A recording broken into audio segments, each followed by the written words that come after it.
उसमें 1 ही सीपी था, अब इसमें 2 ठो सीपी है, अर्थात 2 बार परचेज प्राइस हो रही है। तो यहां समझते हैं ऐसे सवाल दिया है, रीता 11 रेट से 10 रुपए में बाजार से पेन लेती है, फिर उतनी ही पेन 9 रेट से 10 रुपए में लेती है, और फिर यदि पूरे लॉट, अर्थात दोनों टाइप, ध्यान दीजिए, जितनी पेन वह 11 रेट से 10 रुपए में ले रही है उतनी ही पेन 9 रुपए में 9 रेट से 10 रुपए में ले रही है, यानी पेन डिफरेंट है, इसीलिए नंबर तो समान, जितनी पेन ले रही है 11 रेट से 10 रुपए में उतनी ही पेन 9 रेट से 10 रुपए में ले रही है। और दिया है यदि पूरे लॉट, अर्थात वो दोनों पेन आपस में मिला देती है, जो ले ली थी वो 10 रुपए 11 रेट से 10 रुपए में और 9 रेट से 10 रुपए में, दोनों पेन वो आपस में मिला देती है। मिलाने बाद अब पूरा लॉट जो बन जाता है उसे 1 रुपए प्रति पेन रेट से बेचती है। पूरा लॉट यानी दोनों टाइप वाली जो पेन है उसे आपस में मिला देती है। मिलाने बाद पूरा लॉट 1 रुपए प्रति पेन हिसाब से बेचती है। तो आपसे परसेंटेज प्रॉफिट या परसेंटेज लॉस पूछ रहा है, आपसे परसेंटेज प्रॉफिट या परसेंटेज लॉस पूछ रहा है। इसे समझते हैं, बहुत ही डिफरेंट सवाल है पर समझना है, मजा आ जाता है। ध्यान दीजिए, यहां पर ध्यान दीजिए, रेट हमारे पास 2 सीपी दिया है। पहले दिया है 11 रेट से 10 पेन, 11 रेट से 10 रुपए में, सीपी 2 दिया है, 2 सीपी लेते हैं, पहला सीपी और यहां दूसरा सीपी। तो दिया है 11 रेट से 10 रुपए में, तो मैंने हमेशा बताया है रुपए ऊपर होना चाहिए, यानी 10 ऊपर, वस्तु या रेट नीचे, इसे नीचे। फिर दिया है 9 रेट से 10 रुपए में, अर्थात रुपए ऊपर रेट नीचे। अब दिया है, ले रही है 2 टाइप पेन ले रही है वो, 2 भिन्न भिन्न रेट पर। अब दिया है यदि पूरे लॉट, यानी दोनों पेन आपस में मिला देती है, मिलाना मतलब जोड़ना, तभी तो लॉट बनता है, मिला देती है। जब ये दोनों पेन मिल जाते हैं तो अब इन्हें वो बेचती है, एसपी, समझिए यहां पर मिलाने बाद वह जो है पूरा पेन 1 रुपए प्रति पेन रेट से बेचती है, यानी ध्यान देना है, यहां रुपए ऊपर, 1 ऊपर, प्रति पेन, प्रति मीन्स होता है 1, पेन मीन्स पेन यानी वस्तु नीचे, यानी 1 रुपए में 1 पेन बेच रही है। तो आपसे परसेंटेज प्रॉफिट या परसेंटेज लॉस पूछ रहा है। तो मैंने बताया है नीचे जितनी भी वैल्यू दी हुई हो, पहले आप एलसीएम लाइए, और एलसीएम लाते हैं तो नीचे से यदि मान हट जाता है, नंबर हट जाता है तो हल लेना आसान हो जाता है। तो नीचे हमारे पास वैल्यू है 11, 9 और 1। तो पहले एलसीएम लेते हैं, तो यहां देते हैं एलसीएम ऑफ 11, 9, 1, एलसीएम लेते हैं तो यह आया 99। अब इस 99 से दोनों सीपी में मल्टीप्लाई, पहले में और दूसरे में। अब यहां पर बच्चे भूल जाते हैं, जैसे यहां 99 से लिए हैं तो यहां भी आप 99 से लेते हैं तो फॉल्स हो जाता है।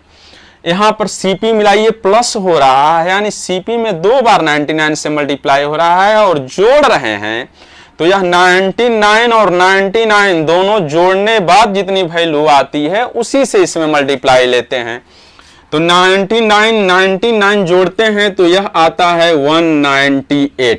यही बच्चों से भूल होती है, और सीधा 99 से ले लेते हैं, फॉल्स हो जाता है। तो यहाँ ध्यान देना है, यहाँ सीपी 2 बार है और ये हम जोड़ रहे हैं, तो इसमें उस मान से मल्टीप्लाई लेना है जो ये दोनों जोड़ते हैं। 99 जोड़ते हैं, जोड़ने पर जो वैल्यू आती है उसी से मल्टीप्लाई लिया जाता है। अब डिवाइड लेते हैं हम, 11 से 9 बार में डिवाइड होता है, 9 से 11 बार में होता है। 10 से 9 में मल्टीप्लाई लेते हैं तो 90, और 10 से 11 में मल्टीप्लाई लेते हैं तो 110, यानी यह 90 आया, वह 110 आया। और इसे लेते हैं तो यह आता है 198, 1 वैल्यू नहीं होता है। अब ध्यान ये दोनों जोड़ते हैं तो आया 200, इधर आया 198, इधर आया 200, इधर आया 198, अर्थात सामान लिया 200 रुपए में, बेच रहा है 198 रुपए में, यानी उसे हो रही है हानि, उसे हो रही है हानि। भाई 200 में लिए 198 में बेच दिया, 2 रुपए हानि हुई या नहीं हुई, तो उसे हो रही है हानि। तो आप ध्यान दीजिए, इन दोनों में जो डिफरेंट होता है वही हानि होता है, वही लॉस होता है। तो 200 में से 198 माइनस लिए तो आया 2, 200 पर 2 रुपए हो रहा है तो बटे में हम ले लिए 200, इनटू लिए 100, 2 शून्य से 2 शून्य डिवाइड, 2 से 2 1 बार में डिवाइड, अर्थात हानि हुई उसे 1%, हानि हुई उसे 1%। तो जब भी ऐसा सवाल आए तो मेरे प्यारे बच्चों, माय डियर स्टूडेंट्स, आप इसी मेथड से बनाइए। रुपए हमेशा ऊपर लेते हैं, यदि 2 बार सीपी दिया है तो उससे पहले जोड़ दीजिए, 3 बार भी दिया है सीपी तो उससे पहले जोड़ दीजिए।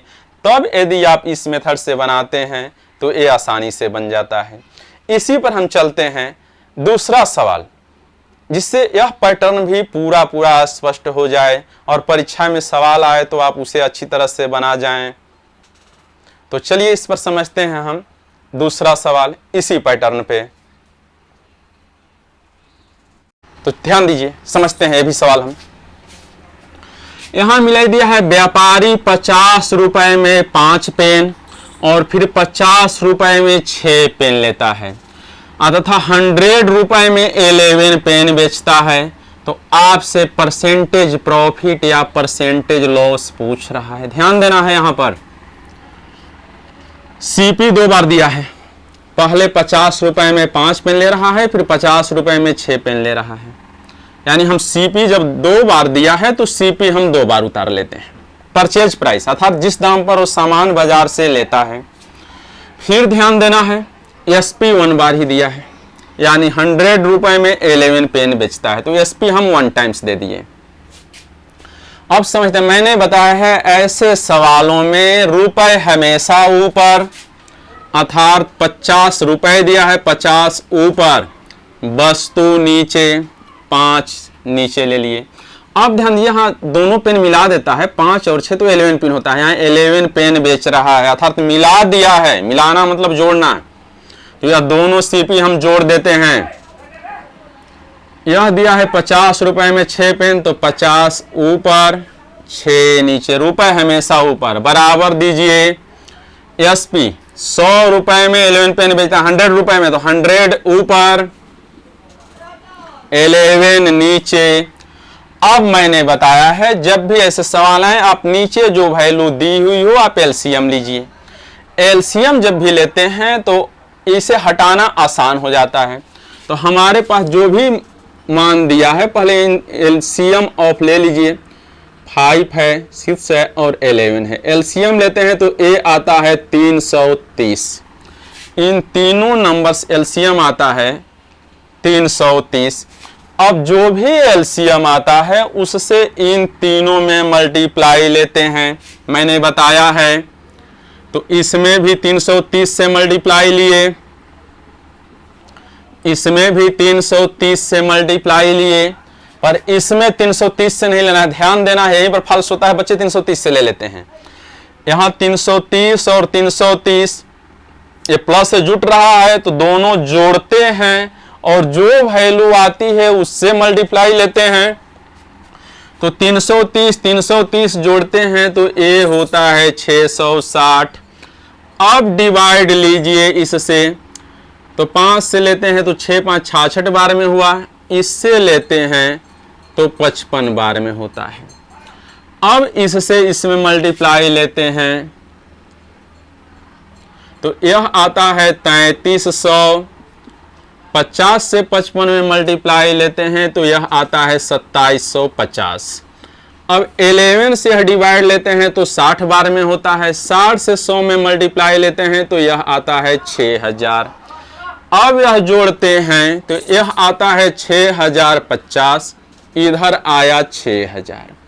अब सोचिए, स्पष्ट हमारा हो रहा है, उस सामान लिया था 6050 रुपए में, बेच रहा है 6000 में, यानी लिया ज्यादा दाम में, बेच रहा है थोड़ा दाम में। तो मैंने बताया है ऐसी परिस्थिति में हमेशा लॉस होता है, हानि होती है। तो हानि, तो इन दोनों में जो डिफरेंस है वही हानि हुआ। 6050 में से 6000 माइनस लेते हैं तो हमारे पास जो हानि हो रही है, यह हानि हुई 50 रुपए। पर हमसे परसेंटेज प्रॉफिट या लॉस पूछ रहा है, तो यहां पर देते हैं परसेंटेज। यह हानि 6050 पर हो रही है, तो बटे में 6050। परसेंट में बदलना है तो 100 से मल्टीप्लाई, शून्य से शून्य डिवाइड होता है। यहाँ से ना लीजिए, यहाँ से लेते हैं आसानी होता है। ये शून्य से शून्य डिवाइड लीजिए, 5 से यह लेते हैं तो 121 बार में, अर्थात ऊपर हुआ 100 और नीचे हुआ 121, यानी व्यापारी है उसे हानि हो रहा है 100/121%। तो मैं समझता हूँ इस मेथड पर जो भी सवाल आता है तो अब उसे आप आसानी से बना लेने वाले हैं। तो मजा आया? तो ऐसे सवाल जब भी आए तो आप इसी नियम से बनाइए। तो चलिए मिलते हैं फिर आपसे दूसरे दिन प्रॉफिट और लॉस से ही नए पैटर्न पर ही। तो मुझसे जो बच्चे बोल रहे थे सर फिर से समझा दीजिए, मैंने फिर से समझा दिया और मुझे विश्वास है यदि अब आप इसे पढ़ लेते हैं तो अब समस्या नहीं होनी चाहिए।